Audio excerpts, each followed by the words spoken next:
ಆತ್ಮೀಯ ಬಂಧುಗಳೇ, ತಮ್ಮೆಲ್ಲರಿಗೂ ಜೈ ಭೀಮ್.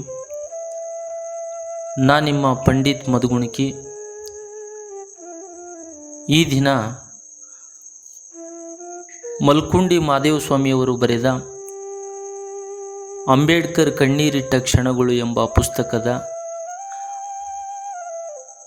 4ನೇ ಓದು ಸರಣಿಯನ್ನು ತಮ್ಮೆದುರು ಓದ್ತಾ ಇದ್ದೇನೆ. ಈ ಸರಣಿಯ ಲೇಖನ ಹೀಗಿದೆ: ಅವರ 4 ಮಕ್ಕಳ ಸಾವಿನ ನೋವಿನಲ್ಲೂ. ಅವರ 4 ಮಕ್ಕಳ ಸಾವಿನ ನೋವಿನಲ್ಲೂ. ಅಮೆರಿಕದ ಕೊಲಂಬಿಯಾ ವಿಶ್ವವಿದ್ಯಾನಿಲಯದ ಗ್ರಂಥಾಲಯದೊಳಗೆ ಗಾಢ ಮೌನದಲ್ಲಿ ಪುಸ್ತಕವನ್ನು ತೆರೆದುಕೊಂಡಿದ್ದ ಅಂಬೇಡ್ಕರ್ ಅವರನ್ನು ಗ್ರಂಥಾಲಯದ ಜವಾನ ಬಂದು ಎಬ್ಬಿಸಿದ. ಒಂದು ಪತ್ರವನ್ನು ಅವರ ಕೈಗಿಟ್ಟು ಹೋದ. ಆ ಪತ್ರವನ್ನು ಓದಿ ಒಂದು ಕ್ಷಣ ದಿಗ್ಮೋಡರಾದ ಅಂಬೇಡ್ಕರ್ ಅವರ ಮನಸ್ಸು ವಿಲಿವಿಲಿಸಿತು. ಕರುಳು ಹಿಂಡಿದಂತಾಗಿ ಕಣ್ತುಂಬಿಕೊಂಡು ಮೌನವಾಗಿ ಗಳಗಳನೆ ಕಣ್ಣೀರಿಟ್ಟು ದುಃಖಿತರಾದರು. ಆ ಪತ್ರವು ಅವರ ಧರ್ಮಪತ್ನಿಯಾದ ರಮಾಬಾಯಿಯವರಿಂದ ಬರೆಯಲ್ಪಟ್ಟಿತು. ಆ ಪತ್ರದ ಸಾರ ಹೀಗಿತ್ತು: ನಾನು ನಿಮಗೆ ಅತ್ಯಂತ ನೋವು ಮತ್ತು ಸಂಕಟದಿಂದ ಒಂದು ಸಂಗತಿಯನ್ನು ತಿಳಿಸಲು ಇಚ್ಛಿಸುತ್ತೇನೆ. ನಮ್ಮ 2ನೇ ಮಗ ರಮೇಶ ನಮ್ಮನ್ನು ಬಿಟ್ಟು ಹೋದ. ನಮ್ಮ ಕರುಳಿನ ಕುಡಿಯೊಂದು ನಿಮ್ಮ ಅನುಪಸ್ಥಿತಿಯಲ್ಲಿ ನಮ್ಮಿಂದ ಕಳಚಿ ಹೋಯಿತು. ಇಂತಹ ಆಘಾತಕಾರಿ ಸುದ್ದಿಯನ್ನು ನಿಮಗೆ ನಾನು ತಡವಾಗಿ ತಿಳಿಸುತ್ತಿದ್ದೇನೆ. ನಮ್ಮ ಬದುಕಿನಲ್ಲಿ ನಮಗೆ ಎದುರಾದ ಅದೆಷ್ಟೋ ನೋವು ಯಾತನೆಗಳಲ್ಲಿ ಇದು ಕೂಡ ಒಂದು. ಈ ಸಂಕಷ್ಟಗಳನ್ನೆಲ್ಲ ನನಗೆ ಬಿಡಿ. ಅಧ್ಯಯನದಲ್ಲಿ ಮುಳುಗಿರುವ ನಿಮ್ಮ ಮನಸ್ಸನ್ನು ವಿಚಲಿತಗೊಳಿಸಬಾರದೆಂದು ನಾನು ಆತನ ಅನಾರೋಗ್ಯವನ್ನು ತಮಗೆ ತಿಳಿಸಲಿಲ್ಲ. ನೀವು ನಿಮ್ಮ ಅಭ್ಯಾಸಕ್ಕೆ ಎಂದೂ ಭಂಗ ತಂದುಕೊಳ್ಳಬೇಡಿ. ನಿಮ್ಮ ಅಭ್ಯಾಸದೊಳಗೆ ನಮ್ಮ ಹಿತವಿದೆ, ಈ ದೇಶದ ಹಿತವಿದೆ. ಕಳೆದು ಹೋದ ನಮ್ಮ ಒಬ್ಬ ಮಗನ ಬಗ್ಗೆ ಚಿಂತಿಸಬೇಡಿ. ಕೋಟ್ಯಾಂತರ ಶೋಷಿತರ ಮಕ್ಕಳು ನಮ್ಮ ಮಕ್ಕಳಲ್ಲವೇ? ಅಷ್ಟಕ್ಕೂ ರಮೇಶ ಅವರ 2ನೇ ಮಗ.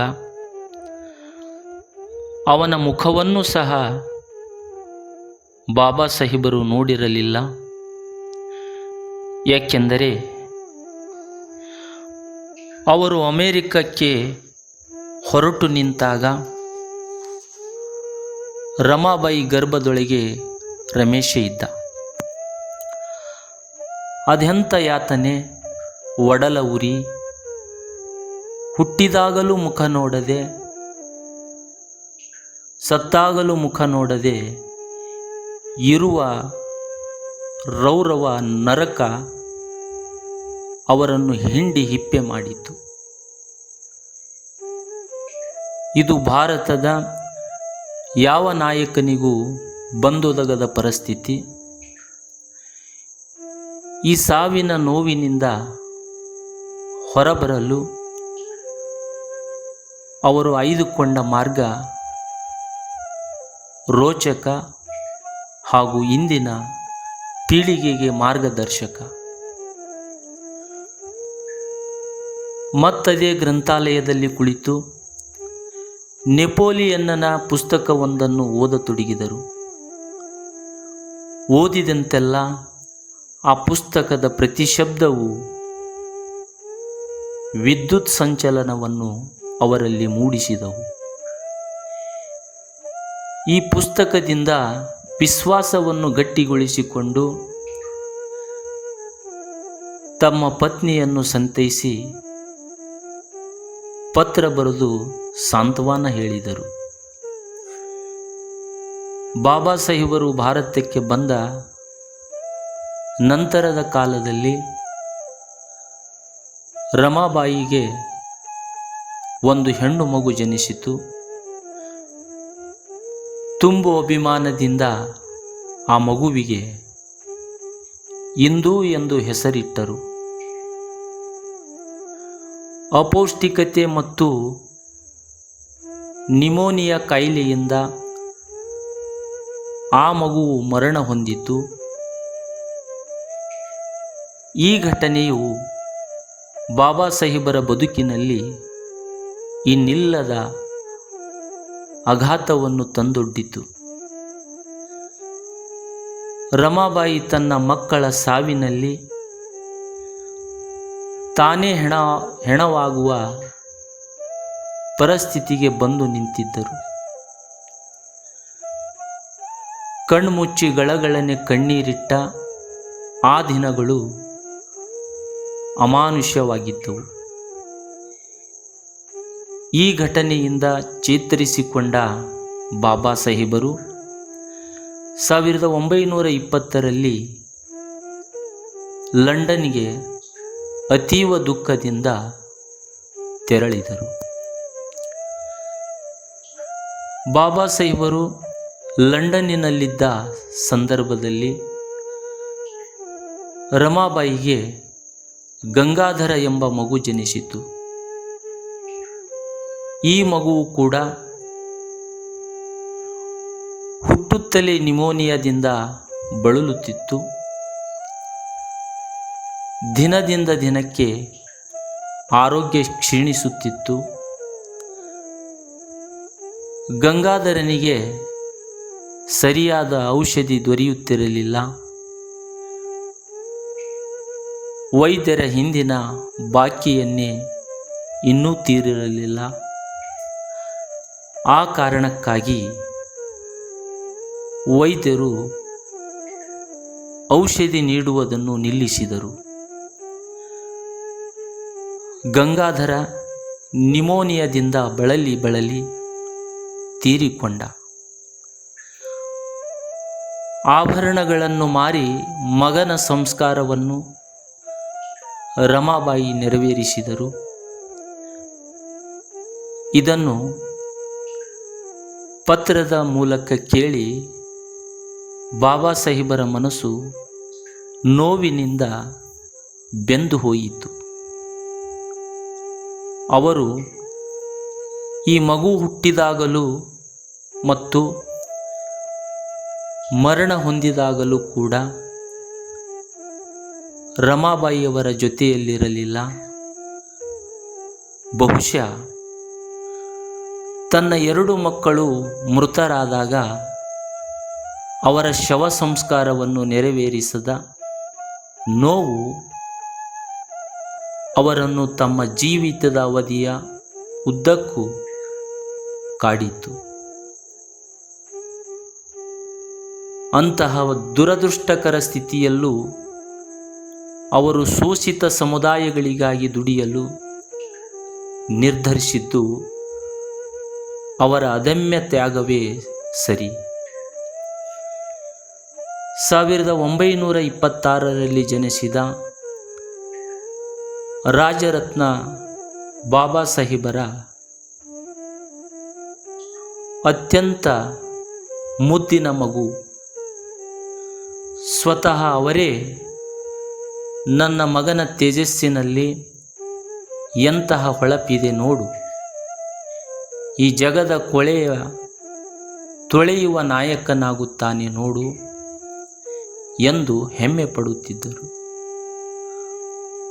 ಆಗ ಅವರಿನ್ನೂ ಮಹಾಡ್ ಸತ್ಯಾಗ್ರಹಕ್ಕೆ ತೊಡಗಿಕೊಂಡು ಬ್ಯಾರಿಸ್ಟರ್ ಪದವಿಯಲ್ಲಿದ್ದ ಸಮಯ. ಕೋರ್ಟಿಗೆ ಒಂದು ಟೆಲಿಗ್ರಾಮ್ ಬಂತು. ಅದರಲ್ಲಿ ಹೀಗಿತ್ತು: ರಾಜರತ್ನಗೆ ಡಬಲ್ ನ್ಯೂಮೋನಿಯಾ ಆಗಿದೆ, ಸ್ಥಿತಿ ತುಂಬ ಚಿಂತಾಜನಕವೆಂದು ಡಾಕ್ಟರ್ ಹೇಳಿಬಿಟ್ಟರು ಎಂದು ಬರೆದಿತ್ತು.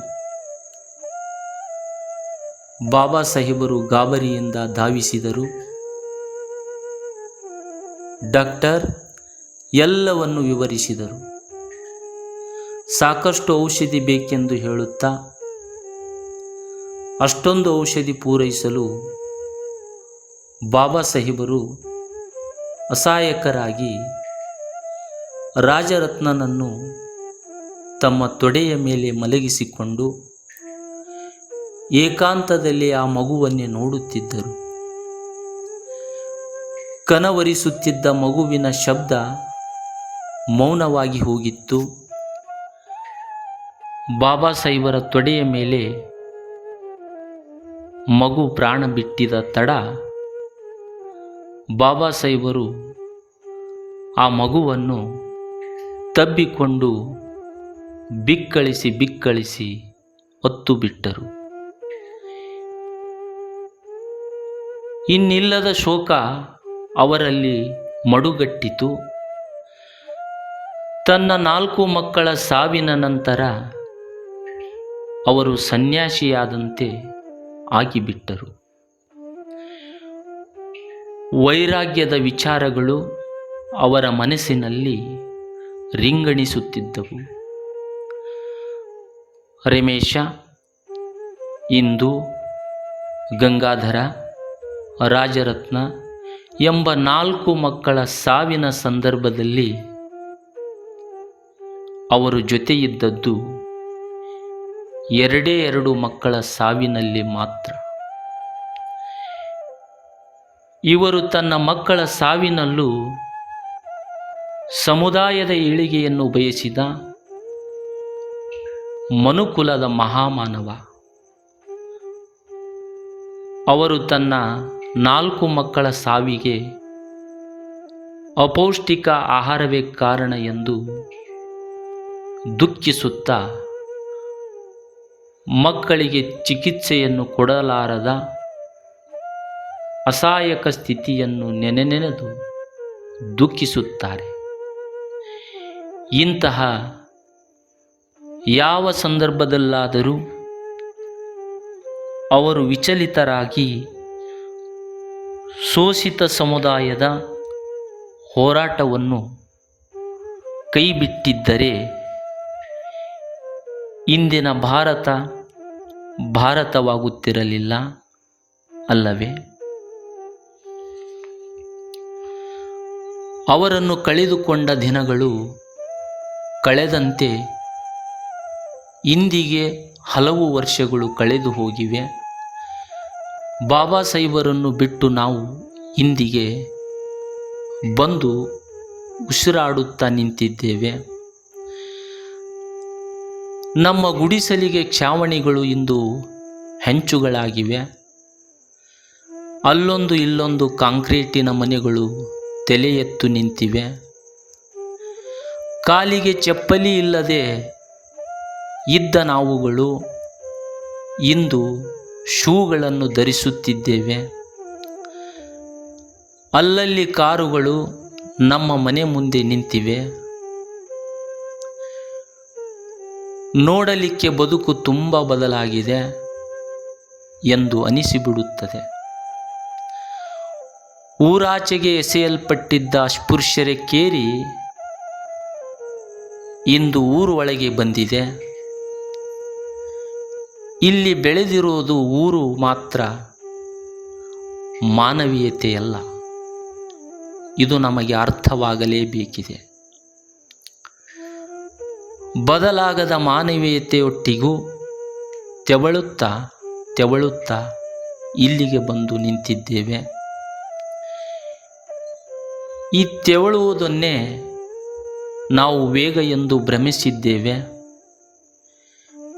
ಈ ಭ್ರಮೆಯಲ್ಲಿ ನಮ್ಮನ್ನು ಗಾಢವಾಗಿ ಪ್ರೀತಿಸಿದವರನ್ನು ನಿರಾಕರಿಸುತ್ತಿದ್ದೇವೆ. ನಮಗೆ ಬದುಕನ್ನು ಕಟ್ಟಿಕೊಡಲು ಬೆವರಿನ ರೂಪದಲ್ಲಿ ಸುರಿಸಿದ ರಕ್ತವನ್ನು ಸಾಧಾರಣವೆಂದು ಭಾವಿಸಿದ್ದೇವೆ. ಅವರ ನೋವಿನ ಅಂತರಾಳವನ್ನು ನಮ್ಮ ಹಿರಿಯರು ನಮಗೆ ಅರ್ಥ ಮಾಡಿಸುವಲ್ಲಿ ಸೋತಿದ್ದಾರೆ. ನಾವು ನಮ್ಮ ಕಿರಿಯರಿಗೆ ಅರ್ಥ ಮಾಡಿಸುವುದರಲ್ಲೂ ಸೋಲುತ್ತಿದ್ದೇವೆ. ನಾವೇಕೆ ಅವರ ಆಶಯದ ವಿರುದ್ಧ ದಿಕ್ಕಿನಲ್ಲಿ ಚಲಿಸುತ್ತಿದ್ದೇವೆ? ಅಮಾನವೀಯತೆಯನ್ನು ಮಾನವೀಯಗೊಳಿಸಲು ತಮ್ಮ ಬದುಕನ್ನೇ ತ್ಯಾಗ ಮಾಡುವಷ್ಟರ ಮಟ್ಟಿಗೆ ನಮ್ಮಗಳ ಬದುಕು ಬಾಬಾ ಸಾಹೇಬರನ್ನು ಕಾಡಿದೆ ಎಂದ ಮೇಲೆ ಅವರ ಬದುಕಿನ ತಲ್ಲಣಗಳು ನಮಗೂ ಅರ್ಥವಾಗಬೇಕು ಅಲ್ಲವೇ?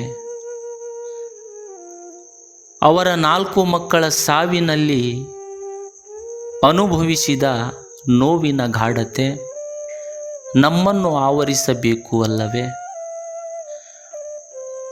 ಆ ನೋವಿನಲ್ಲೂ ಅವರ ದುಡಿತದ ಋಣ, ನಾವು ಇಂದು ತಿನ್ನುವ ಅನ್ನದ ಪ್ರತಿ ತುತ್ತಿನಲ್ಲೂ ನಮ್ಮನ್ನು ಜೀವಿಸುವಂತೆ ಮಾಡಿದೆ ಎಂಬ ಅರಿವು ನಮಗೆ ಇರಬೇಕಲ್ಲವೇ? ಮಕ್ಕಳು ಸತ್ತಾಗ ಮುಖ ನೋಡದೆ ಪಟ್ಟ ಯಾತನೆಯ ನಾವೆತ್ತಬಲ್ಲೆವು. ನಮ್ಮ ನೋವುಗಳು ನಮ್ಮ ಬದುಕಿಗೆ ಮಾತ್ರ ಸಂದವು. ತಿಂದುಂಡು ಮಲಗಿ ನಿಮ್ಮ ಹಾದಿಯನ್ನೇ ಬಿಟ್ಟವರು, ನಿಮ್ಮ ನೋವನ್ನೆತ್ತಬಲ್ಲವರು ಬಾಬಾ ಸಾಹೇಬರೇ. ತಿಂದುಂಡು ಮಲಗಿ ನಿಮ್ಮ ಹಾದಿಯನ್ನೇ ಬಿಟ್ಟವರು, ನಿಮ್ಮ ನೋವನ್ನೆತ್ತಬಲ್ಲವರು ಬಾಬಾ ಸಾಹೇಬರೇ. ಎಲ್ರಿಗೂ ಧನ್ಯವಾದ. ಜೈ ಭೀಮ್.